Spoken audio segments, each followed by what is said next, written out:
Vamos a comenzar entonces diciendo lo siguiente, ¿ya?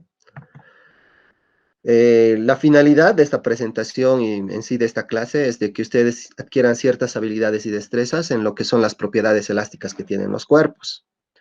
Es decir, van a llegar a un modelo más cercano a lo que es la realidad, considerando que los cuerpos ahora sí se deforman, sufren deformación, no son cuerpos totalmente rígidos.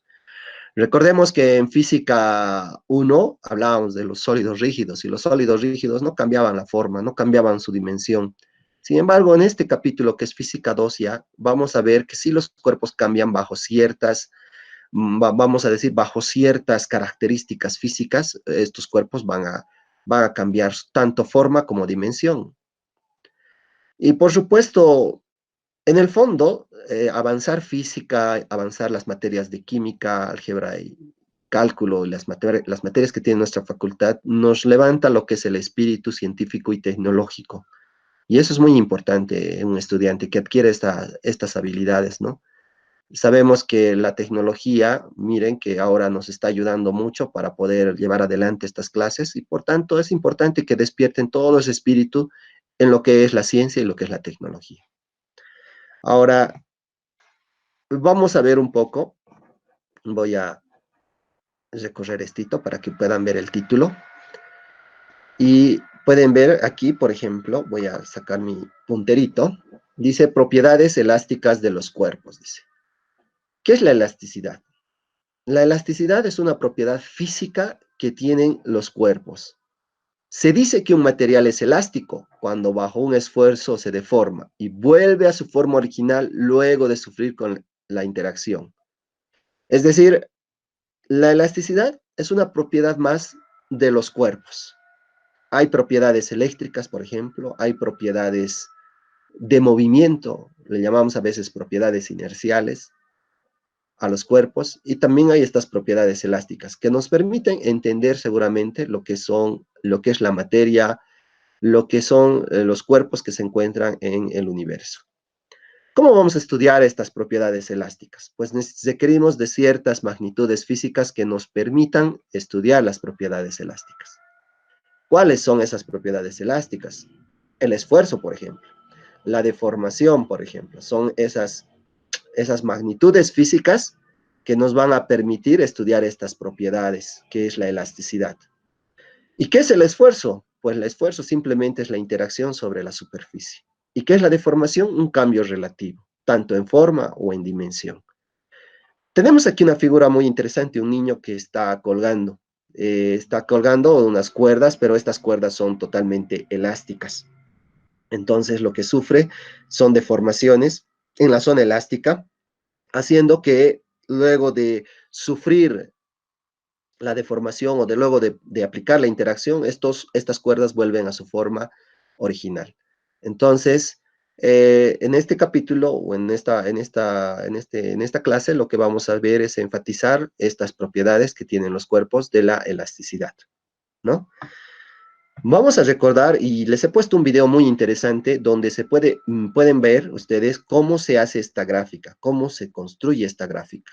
Por supuesto, lo van a ver en vivo, lo van a ver mediante un experimento que es la máquina universal, donde ustedes lo que se hace es básicamente romper objetos bajo tensión o compresión y se tiene para ver los diferentes zonas que se muestran en esta gráfica. Recordemos un poco que esta zona, que es la parte lineal, hasta este puntito que es lineal, porque fijen que en esta parte ya no es lineal, pero este puntito se llama límite de proporcionalidad o límite elástico. El límite elástico es el esfuerzo máximo que puede sufrir un cuerpo sin que la deformación sea permanente. Es decir, llega a este punto y el cuerpo vuelve a su forma original todavía. Pasa de este punto y lo que sucede es que ya no vuelve a su forma original. Es decir, no vuelve a ser lo que era antes. Cambia la forma. Esta zona es la zona que estudiamos en física 2. Sin embargo, hay otras zonas como la zona plástica. Tenemos todo esto que es una zona plástica hasta el punto que se fracturan los objetos, ¿no? Entonces, aquí les he desarrollado en esta gráfica un poco más a detalle, endurecimiento por deformación, extracción, plasticidad o fluencia perfecta, región elástica. Son básicamente todas las partes que tiene un cuerpo bajo esfuerzo y deformación. Entonces, quiero que cuando vean el video, vean cómo se construye esta gráfica y pues comenten en la tarea eso que van a ver y van a poder apreciar.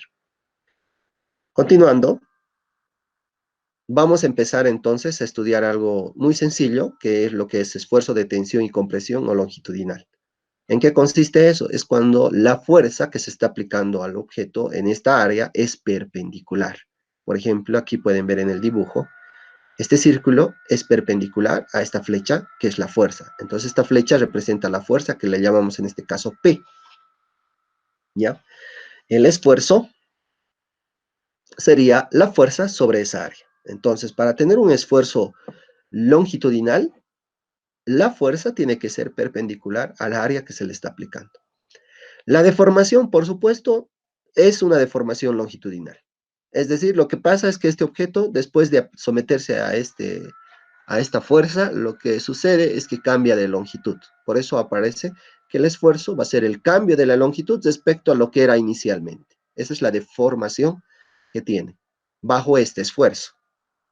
Si estamos en la zona elástica, esta relación es proporcional y la proporcionalidad hace que encontremos una igualdad. Y esta es la ecuación famosa. Esfuerzo igual al módulo elástico por la deformación. Pero este módulo elástico, como es un esfuerzo longitudinal, este módulo tiene un nombre y se le llama módulo de Young. Y como les dije en clases, es la resistencia que presenta un cuerpo, un sólido, a su alargamiento o alargarse. Esta ecuación que están viendo aquí, que ustedes le llaman fórmulas, son simplemente, vamos a decir, las propiedades escritas en su lenguaje natural, en la matemática, vamos a decir, las propiedades físicas de este cuerpo, lo que son propiedades elásticas, escritos en su lenguaje natural. Esto es básicamente esto. Si ustedes observan, para despejar esta ecuación, la deformación pasa a dividir. ¿Pero qué es el esfuerzo? Fuerza sobre área. ¿Y qué es la deformación? Variación de la longitud sobre la longitud. Y tenemos esta ecuación, que es básicamente la que se utiliza a veces en resolución de problemas. Módulo de corte o cizalladura. Es otro módulo que también hemos avanzado y que estábamos viendo en clases. Estamos recordando lo que ya hemos visto en clases. La siguiente semana vamos a hacer ya avance. El esfuerzo de corte es la relación de la fuerza tangencial entre el área sobre la que se aplica. Entonces, en este caso, a diferencia del anterior, la fuerza es tangencial. El anterior era perpendicular, pero ahora es tangencial. Es decir, ahora el esfuerzo por corte va a ser fuerza paralela o tangencial sobre el área.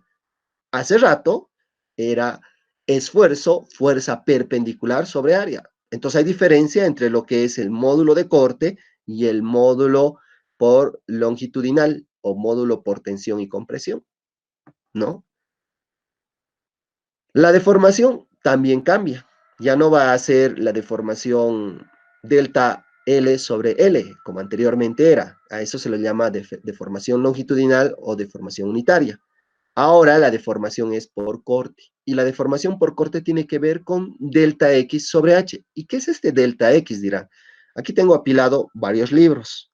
Si nosotros aplicamos fuerzas a estos libros van a recorrer tangencialmente. Si aplicamos la fuerza tangencial, porque si aplicamos la fuerza perpendicular, lo único que vamos a hacer es aplastar los libros. Pero si aplicamos una fuerza tangencial, se darán cuenta que estos libros van a recorrer entre sí. Entonces, todo lo que se recorre de lo que inicialmente estaba, le llamamos delta X. Y toda la altura, la cantidad de libros va a ser este H. Entonces, es un poco diferente a lo que anteriormente se ha explicado en el caso de longitudinal. Ahora es un esfuerzo por corte. El mejor ejemplo de un esfuerzo por corte es una tijera. Recuerden que las tijeras no mascan, las tijeras lo que hacen es cruzar las láminas de acero para poder realizar los cortes. Entonces, al cruzar, generan fuerzas tangenciales. ¿Qué es el módulo de corte? Pues el módulo de corte es la resistencia que presentan los planos de un sólido a desplazamiento entre sí. Eso entonces, cuando nosotros tenemos un módulo de corte elevado, quiere decir que tiene mayor resistencia a que los planos se deslicen entre sí en un sólido. Pero ¿qué pasa si el módulo de corte es pequeño? Quiere decir que si aplicamos una fuerza tangencial, más fácilmente los planos de ese sólido se van a desplazar entre sí, generando un delta X bastante grande.